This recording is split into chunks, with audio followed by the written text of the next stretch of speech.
गैर मुसलमानों की दानगी संपत्तियों पर वक्फ अधिनियम को हमने लगने से मना कर दिया। माने उनके लिए चैरिटी कमिश्नर का कायदा है।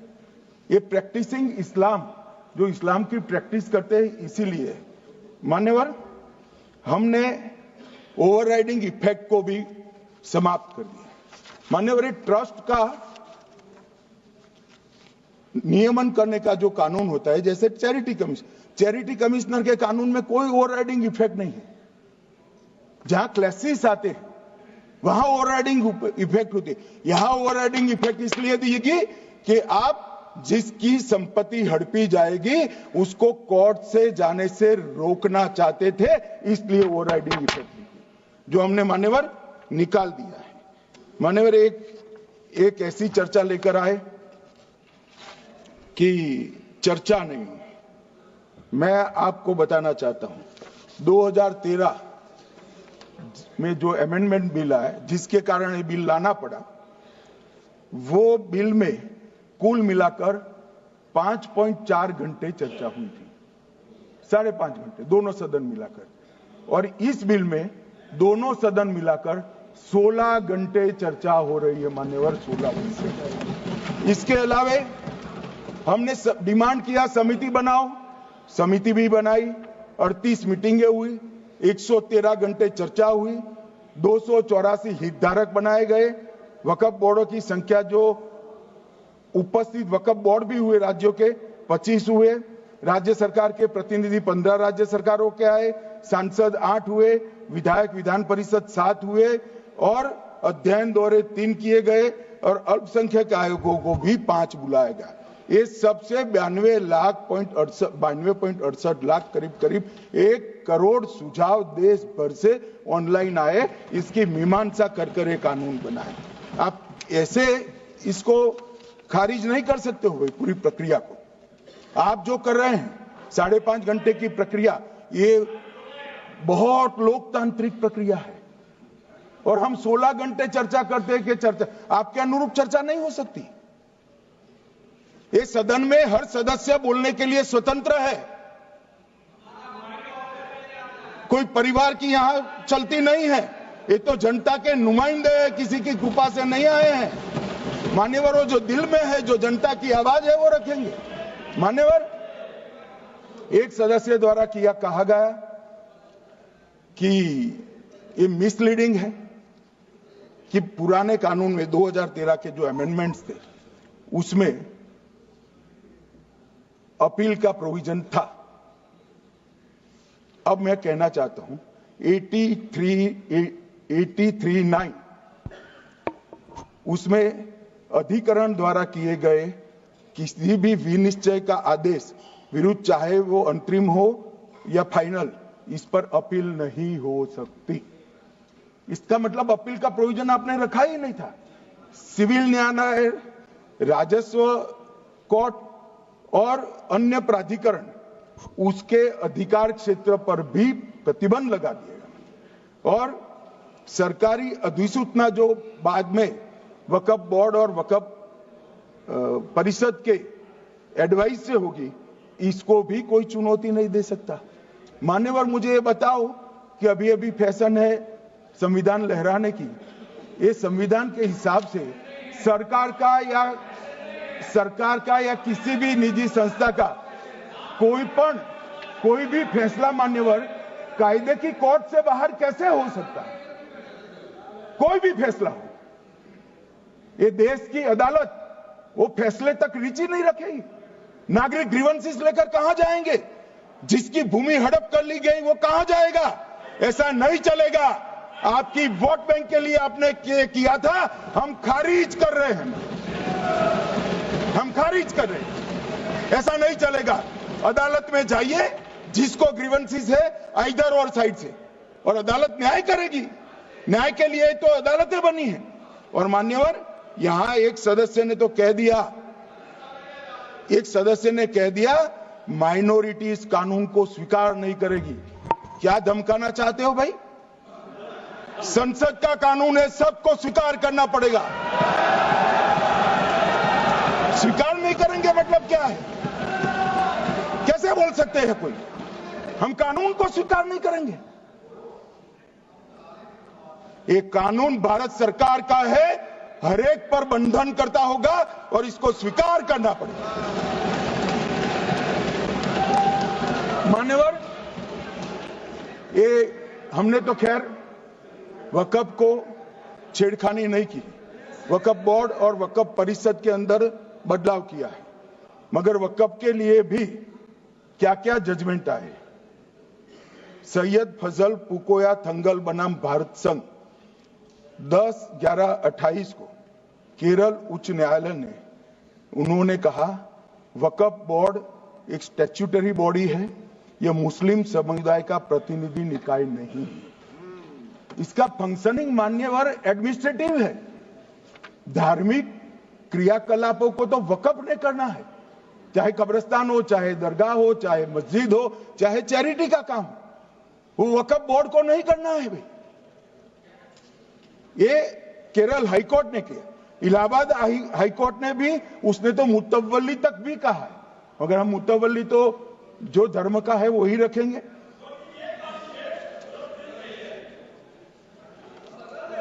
मान्यवर, इन्होंने कहा एक मुतवल्ली के कर्तव्य विशुद्ध रूप से धर्म निरपेक्ष कैरेक्टर है, मगर हम मुतवल्ली को छू नहीं रहे। मान्यवर ये कह रहे थे, मान्यवर ये कह रहे थे कि मान्यवर ये कह रहे थे कि कोई गड़बड़ियां नहीं हुई। मान्यवर,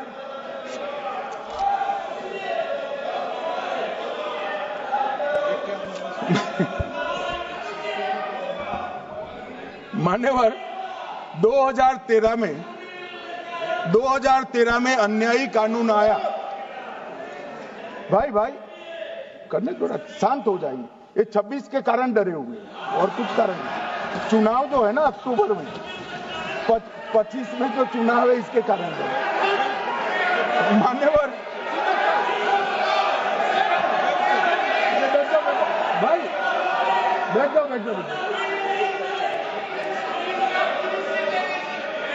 मान्यवर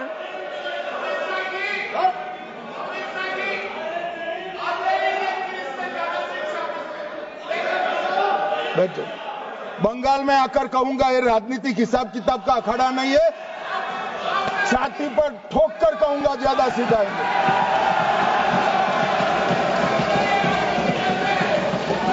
मान्यवर 2013 के, अरे बैठ जाओ वकील साहब बैठ जाइए। मान्यवर 2013 में जे वो भी रिपीट होने वाले हैं। मान्यवर 2013 में बैठ जाओ। मान्यवर 1913 से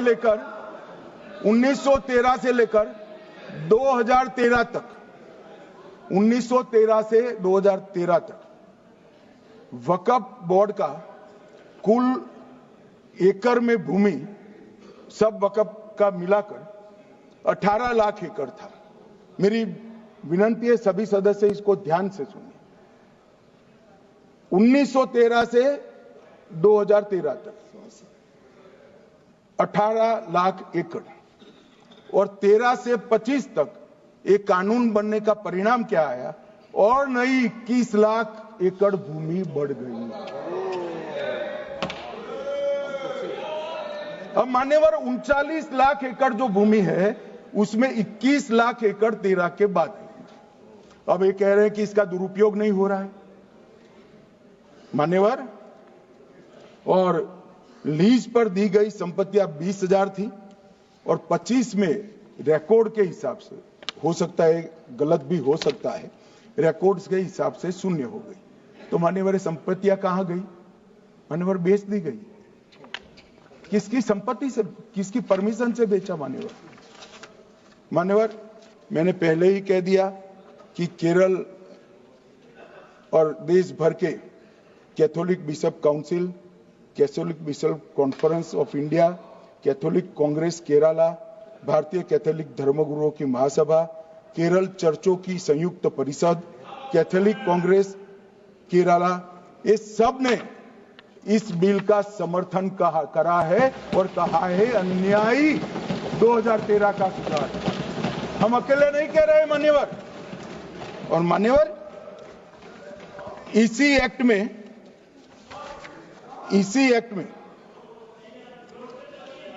हमने एक बात कही कि जो योगदान था वक्फ बोर्ड का वो 7% से घटाकर 5% कर दिया। मान्यवर, अब ये जो कह रहे हैं ये मुसलमान भाइयों के हित में कह रहे हैं जिसका विरोध कर रहे हैं या अहित में? अगर 7 से 5% हमने कम किया तो कहां जाएगा? वो वक्फ में रहेगा। वक्फ बोर्ड का कम किया है। जो मस्जिद चल रही है उसको हमने 2% बढ़ाया है। ये उल्टा समझ रहे हैं मान्यवर। ये बिल जमीनों की सुरक्षा प्रदान करेगी मान्यवर। किसी की जमीन अब घोषणा मात्र से वक्फ नहीं बनेगी, उसको प्रोटेक्शन मान्यवर। पुरातत्व विभाग और एएसआई की जमीन को हम सुरक्षा देंगे। आदिवासी भाइयों की शेड्यूल 5 और शेड्यूल 6 की जो जमीन है वो सुरक्षित हो जाएगी। निजी संपत्ति जो आम नागरिकों की है वो भी सुरक्षित हो जाएगी। और वक्फ करने के लिए स्वामित्व को दान तो साहब अपनी संपत्ति का ही कर सकते हैं, गांव की संपत्ति का दान नहीं कर सकते। तो वक्फ निजी संपत्ति से ही स्वामित्व के बगैर नहीं हो पाएगा। इसमें पारदर्शिता लाने के लिए सूचना की प्रक्रिया को दाखिल किया गया है। वक्फ बोर्ड की वक्फ की जो संपत्ति घोषित करने की अधिकार थे उसको समाप्त कर दिए। कलेक्टर से सर्टिफाइड कराना पड़ेगा और नए वक्फ पारदर्शी तरीके से पंजीकृत भी करने पड़ेंगे। रजिस्ट्रेशन के बगैर कोई संस्था नहीं चल सकती। और मुस्लिम ट्रस्ट अब तक के जो है उसको हमने इस जो माफ करना, कई सारे ऐसे मुसलमान भाई हैं जो वक्फ के कानून को अंदर दायरे में आना नहीं चाहते।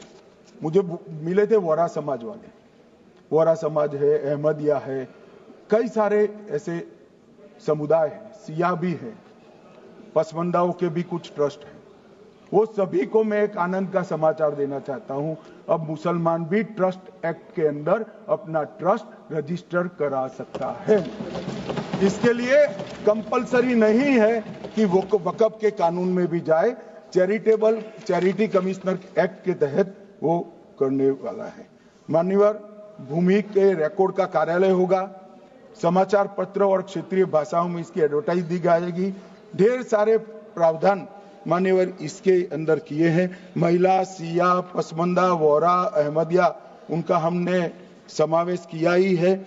और उन्होंने कहा, मैं सुन रहा था मान्यवर, एक फैशन हो गई, राम जन्मभूमि का मंदिर बनाने की बात आई तो इस देश के अंदर खून की नदियां बह जाएगी, मुसलमान रोड पर आ जाएगा, मुसलमानों का ये हो जाएगा, वो ट्रिपल तलाक, फिर से डर, सीए आया कि मुसलमानों की नागरिकता चली जाएगी।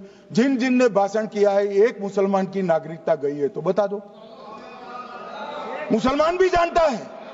और मैं तो आपके माध्यम से देश के मुसलमानों को अपील करना चाहता हूं मान्यवर, मैंने बहुत झेला है। ये कहते थे कि सीए कानून मुसलमानों की नागरिकता लेने 2 साल हो गए, एक भी मुसलमान की नागरिकता गई है तो सदन के पटल पर रखी। कितना झूठ फैलाया इन्होंने। मान्यवर, धारा 370 हटाई, ये कह रहे थे मुसलमानों का ये हो जाएगा, वो हो जाएगा, फिर से उमर अब्दुल्ला जीत कर आज शासन कर रहे हैं। आतंकवाद समाप्त हो गया।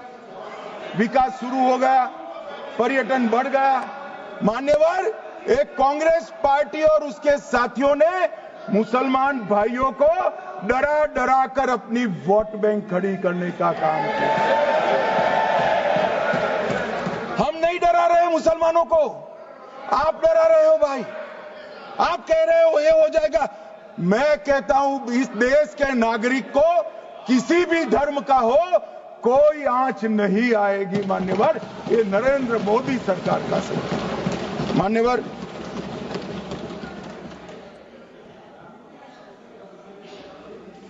इनको मान्यवर ना पिछड़ों की चिंता है ना मुसलमानों की। ये सालों से जातिवाद और तुष्टीकरण इसके आधार पर काम करते हुए आए हैं और जातिवाद और तुष्टीकरण की राजनीति कर कर अपने परिवार की पॉलिटिक्स को आगे बढ़ाए हैं। मगर 2014 से मान्यवर जातिवाद, तुष्टीकरण और परिवारवाद को एक साथ नरेंद्र मोदी ने समाप्त कर कर विकास की राजनीति इस देश में प्रस्तावित की। पॉलिटिक्स ऑफ परफॉर्मेंस, परफॉर्म करिए और चुनकर आइए। 3 टर्म मोदी जी को चुना है और 3 टर्म भारतीय जनता पार्टी की सरकार रहने वाली है। मेरी बात ठीक कर। मान्यवर, अंत में मैं किरण जी को बहुत बहुत बधाई देना चाहता हूं कि बहुत अभ्यास कर कर सारे दूषणों को निकालकर वक्फ कानून को शुद्ध, पारदर्शी और उद्देश्यों को समर्पित बनाने का काम रिज्जू साहब लेकर आए हैं। मैं इसका समर्थन करता हूं।